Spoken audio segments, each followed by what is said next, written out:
안녕하세요, 윤뚜리입니다. 오늘은 돈을 모으는 방법, 제가 돈을 모았던 방법에 대해서 공유를 해드리려고 합니다. 이제 돈을 모으고 싶다, 아니면 돈을 모으는데 생각처럼 잘 되지 않는다 라고 생각하시는 분들께 도움이 됐으면 좋겠다는 마음으로 영상을 준비해 보았습니다. 돈을 모을 때는 크게 파악을 하는 것, 그리고 계획을 하는 것, 그리고 시스템을 만드는 것, 이렇게 세 단계를 거치게 됩니다. 이렇게 세 단계 안에서 세부적으로 6개로 나누어서 한번 설명을 드려볼게요.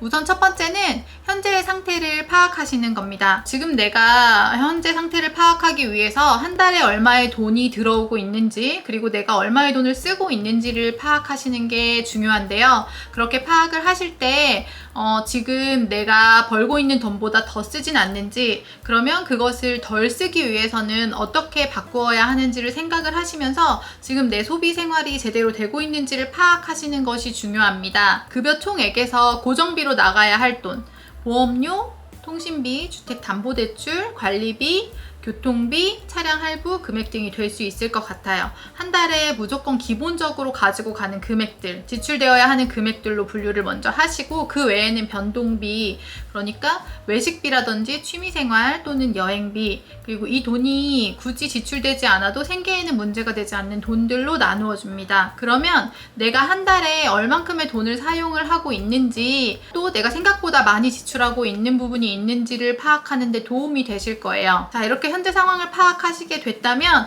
두 번째는 생활비로 예산을 세우시는 겁니다. 각 생활비 카테고리별로 예산을 잡습니다. 식비는 얼마를 사용하겠다, 보험료는 이 정도의 지출이 된다, 주택담보대출은 얼마가 나가고 있다는 것들을 예산을 쭉 잡아두시고, 또 식비 같은 경우는 내가 한 달에 얼마를 지출하겠다는 계획을 세웁니다. 저 같은 경우는 식비가 50만 원이라면 외식비 10만 원 이렇게 따로 분류를 해두고, 또 만약에 외식이라고 하면 치킨을 2번만 먹겠다, 아니면 밖에 나가서 어떤 음식을 먹겠다라는 걸 대부분 정해놓고 한 달 생활을 합니다. 이렇게 내가 치킨을 2번 먹겠다고 정해놓으면 지난주에 먹었으니까 이번 주는 먹지 않아야겠다, 뭔가 이런 결정을 하는데 조금 시간이 줄어드는 이점도 있는 것 같아요. 그래서 어느 정도면 한 달에 생활이 가능할 것인지를 생활비의 카테고리별로 예산을 정해주고, 그 안에서 생활을 하시는 것을 이제부터는 하셔야 됩니다. 갖고 싶다고 다 갖지 않고, 먹고 싶다고 다 먹지 않으며, 쓰고 싶다고 다 쓰지 않는 그런 생활 규칙을 정하는 거예요. 자, 이렇게 생활 규칙까지 정하셨다면 세 번째는 저축 금액에 대한 예산을 잡을 겁니다.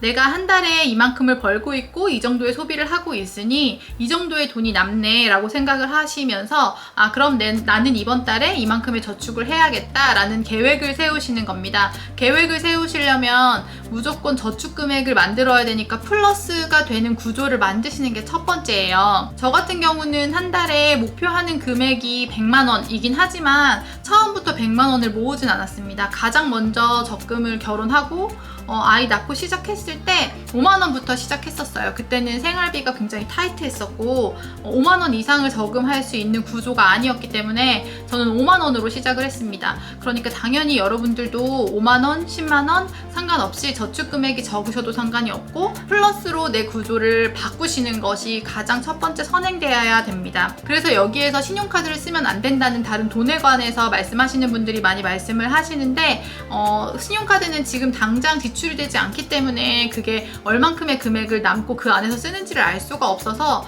금액을 초과해서 쓰는 경우들이 대부분이어서 대부분 예산을 초과하게 됩니다. 그래서 감이 없이 그냥 계속 쓰시다 보면 결국에는 들어올 소득에서 그거를 내야 되기 때문에 다시 마이너스로 바뀌는 구조가 되기 때문에, 그런 감을 익히기 위해서 신용카드를 처음에는 쓰지 않으시는 것을 추천드리긴 합니다. 그래서 가장 중요한 계획하기에서는 나는 이만큼의 예산으로 한 달에 생활을 하고 이만큼을 저금을 할 거야 라는 계획을 세워두시고, 그 안에서 생활하시는 것을 나한테 익숙하게 만드시는 것이 중요합니다. 생활비를 쓰시다 보면 이건 조금 부족하게 잡았네 라고 하면 그 금액을 조정을 할 수 있기 때문에 어느 정도의 기간이 필요하긴 합니다. 자, 이렇게 내가 저축 금액을 정하셔서 저축을 가입을 하시겠다면 우선은 적은 금액이면 상관이 없지만, 만약에 적은 금액을 저금을 하시는데 이율이 5%래 하면서 줄을 서시 서신다거나 왜 그런 말씀 들어보셨을 거예요. 그래서 아침부터 가서 줄을 서서 5%짜리 적금을 들었다더라 이런 뉴스 같은 거 보시잖아요.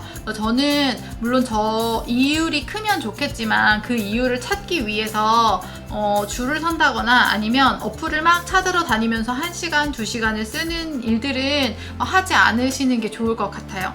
왜냐하면 그거를 실질적으로 제가 10만 원을 뭐 2년을 적금을 부어서 1% 차이가 얼마의 금액이 차이 날지 혹시 계산을 해보셨나요?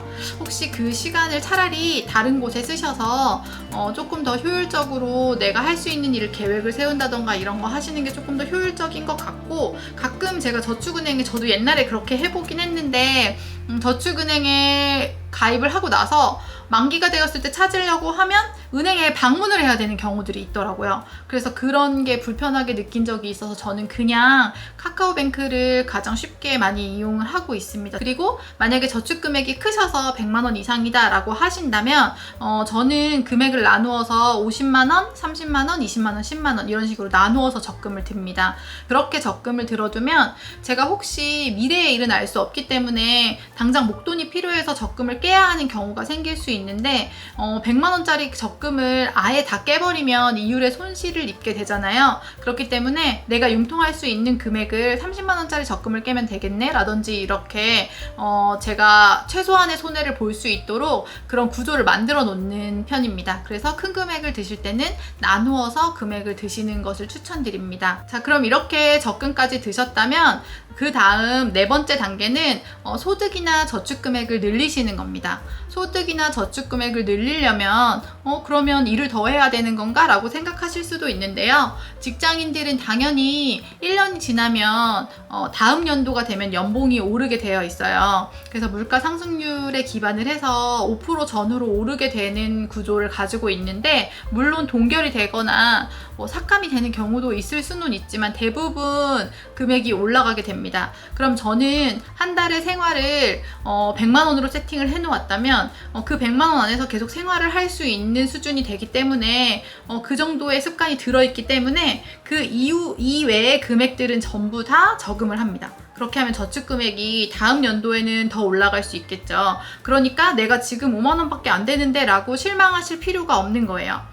그리고 또 저 같은 전업주부인데도 이렇게 부수입을 올릴 수 있는 방법들을 찾아서 집에서 조금씩 하다 보면 그게 10만 원이 될 수도 있고 5만 원이 될 수도 있지만 그 돈 또한 그걸 저금으로 바꾼다면 그것도 저축 금액을 늘릴 수 있는 방법 중에 하나가 됩니다. 그래서 저축 금액은 조금씩 키워나가면 되시는 거기 때문에 그것 때문에 실망하지 마시고, 또 1년을 쭉 모으다 보면 가끔 상여를 받는 경우도 있고 생각지 않게 돈이 들어오는 경우들도 있어요. 그래서 절대 내가 20만 원을 모아서 1년을 해서 240만 원이 되겠다?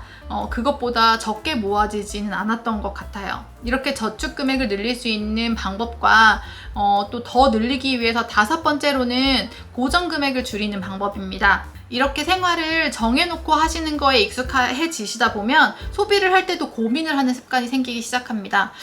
똑같은 음식을 사더라도 이것보다 조금 더 싼 곳이 있는지 찾아보게 되고, 또 저 같은 경우는 IPTV 같은 경우도 제가 아무 생각 없이 그냥 계약을 연장해서 계속 이 정도의 통신비를 예산을 잡아두고 생활을 하고 있었는데, 최근에는 넷플릭스를 더 많이 보게 되었고, 넷플릭스 같은 경우도 제 동생이 그 금액을 지불을 하고 있기 때문에 저희는 그 아이디를 집에서 쓰고 있어서 굳이 비용이 들지 않아서 이번에 만기가 돌아오면 TV 약정 금액을 줄일 수 있겠죠. 그럼 그 줄이는 돈이 다시 저금으로 넘어갈 테고, 또 휴대폰 같은 경우도 기기값을 다 내고 나면 나머지는 다시 또 저금 금액을 늘릴 수 있는 금액으로 돌아갈 수 있겠고, 이런 식으로 제가 모르는 세고 있는 비용이 분명히 있을 거라고 생각해요. 휴대폰 같은 경우는 또 어느 경우가 있냐면 선택 약정이 끝나는 기간에 맞춰서 다시 하지 않으면 할인율이 없어지기 때문에 다시 원래 할인되기 전 금액으로 다시 지출이 되거든요. 그래서 선택 약정은 뭐 2년마다 걸어준다든지 뭔가 이런 것들을 놓치고 있지 않은지 또 꼼꼼히 체크를 하게 되고요.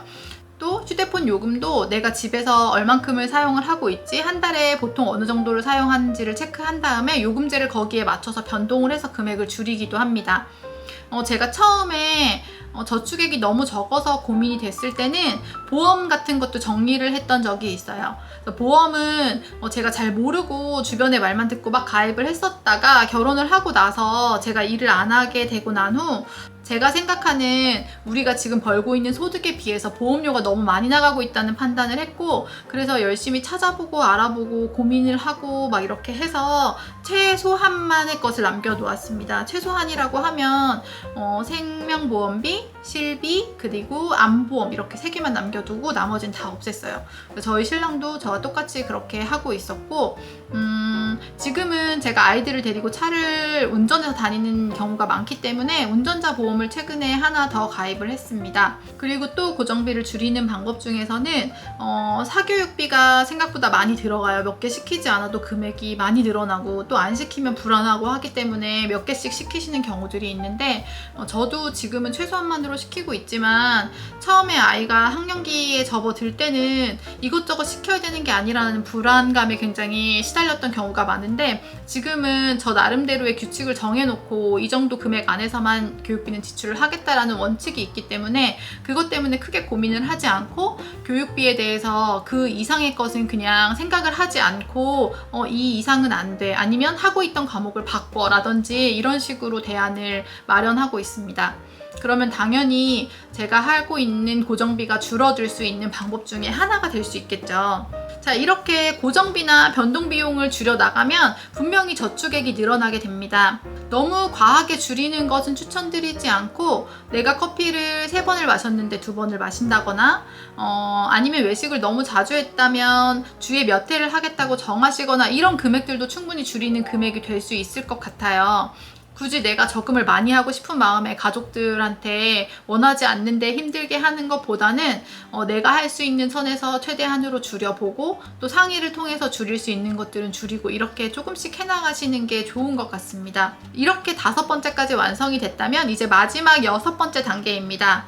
6번째 단계는 이렇게 생활하는 것을 시스템으로 만들어 두는 것입니다. 자, 저는 1일부터 31일까지의 생활을 하고 있고, 그 카드비 같은 경우는 다음 달 14일에 지출을 하게 맞추어 뒀습니다. 그래서 매달 첫 번째 주 1일이 있는 구간에는 저는 장을 봅니다. 그래서 장을 볼 때는 15만원 안쪽으로만 지출을 하고, 주간에는 생활비를 3만원 이상 지출하지 않습니다. 그 생활비라고 하면 식비를 말하는 거겠죠. 신선식품에 대해서는 주간에 3만원 이상 지출을 하지 않습니다. 그리고 외식은 한 달에 2회 이상 하지 않습니다. 저의 어떤 원칙이기 때문에 여러분들이 이렇게 하라는 말씀을 드리는 게 아니라 이것을 저의 시스템으로 가지고 오는 겁니다. 그래서 저는 그런 규칙들이 정해져 있기 때문에 저번 주에 외식을 했다면 이번 주엔 쉬고 다음 주에 그럼 어디를 갈까라는 고민을 해본다든지, 정해진 외식비 안에서 어느 식당을 갈지를 고민해본다든지, 뭔가 이런 식으로 한 달에 이 정도의 금액, 주간에는 이 정도의 금액으로 쓸 수 있는 시스템을 만들고, 한 달에 내 생활비가 이만큼 지출이 되고, 그리고 한 달에 이만큼의 적금이 완성이 되고, 그러면 그 시스템을 유지만 하게 되면 1년이 지났을 때 목돈이 마련될 수 있는 시스템을 만드는 것이 마지막 단계입니다. 자, 이렇게 정해진 금액 안에서 생활을 하시고 급여 안에서 저축까지 완성할 수 있는 시스템을 만드셨다면 어느 정도 지났을 때 나한테 목돈이 생기면 돈 때문에 어떤 서러운 일을 당하거나 이런 일들을 조금은 방지할 수 있어요. 자, 이렇게 돈을 모으는 방법 6가지에 대해서 공유를 해드렸는데요. 이것도 돈을 다루는 능력 중 하나인 돈을 모으는 능력 중에 하나가 될 수 있겠네요. 혹시 이런 생각 해보신 적 있으신가요? 저희 남편은 매일 아침 9시부터 6시까지 나가서 일을 하고 일을 하는데 드는 시간을 돈으로 바꾸어 옵니다. 만약에 남편이 일을 하러 가지 않았다면 가족들이랑 같이 좋은 곳에 갈 수 있고, 또 좋은 것을 먹으러 갈 수도 있고, 함께 놀 수도 있고, 편하게 쉴 수도 있겠죠. 그 시간들을 돈이랑 바꾸어 오는 겁니다. 그 사실을 알고 나서, 그러니까 돈을 시간과 바꾼다는 것에 대해서 알고 나서는 저도 생활하는 방식에서 굉장히 많은 것들이 바뀌었고, 돈을 대하는 방식도 굉장히 많이 바뀌었습니다. 한 달을 벌어서 한 달을 사는데 그 구조가 마이너스라면 한 달 동안 저희 남편은 나가서 무엇을 한 걸까요? 만약에 한 달에 나의 생활 구조가 마이너스라면 그것은 반드시 플러스로 바꾸셔야 됩니다. 한 달에 버는 돈이 너무 작아서 그래서 돈을 모으지 못하는 거야. 한 달에 버는 돈이 너무 작아서 생활이 안 되는데 어떻게 돈을 모으지? 라고 말씀하실 수도 있어요. 그럼 여러분 이렇게 한번 생각해 보셨나요? 제가 1억을 가지고 있고 그 1억을 은행에 저금을 했을 때 4%의 이율로 계산했을 때 한 달에 받게 되는 돈이 얼마일까요? 정확하게 33만 3,300원 이렇게 나오더라고요. 그러면 여러분이 일을 하시거나 여러분의 남편이 일을 하신다면 지금 받아오는 금액의 실제 가치는 얼마일까요? 지금 얼마를 받고 계신가요? 자, 오늘은 이 책의 한 구절을 읽어드리려고 준비를 해왔습니다. 책의 제목은 이웃집 백만장자 변하지 않는 부의 법칙이라는 책입니다. 읽어드려 볼게요. 경제적으로 성공한 사람들은 비슷한 특성을 여럿 공유한다. 그리고 어릴 적 경험도 유사하다. 대개 그들은 안정적인 가정 환경에서 훈육을 잘 받았으며 목표 지향적이다. 또 안정적인 아동기와 청소년기를 경험하지 못했다 하더라도 큰 장애물을 작게 쪼개서 극복하는 성향 또한 가지고 있다. 대부분이 1달러도 아끼고 저축해서 수백만 달러의 순재산을 모았다. 즉 그들의 재산은 한때의 검약이 아니라 장기간 지속된 행동 습관의 결과였다. 자, 그럼 오늘도 제가 하고 있는 돈을 모으는 6가지의 방법이 여러분께 아니면 한 분이라도 도움이 되시기를 바라면서 오늘 영상을 마치도록 하겠습니다. 시청해주셔서 감사합니다.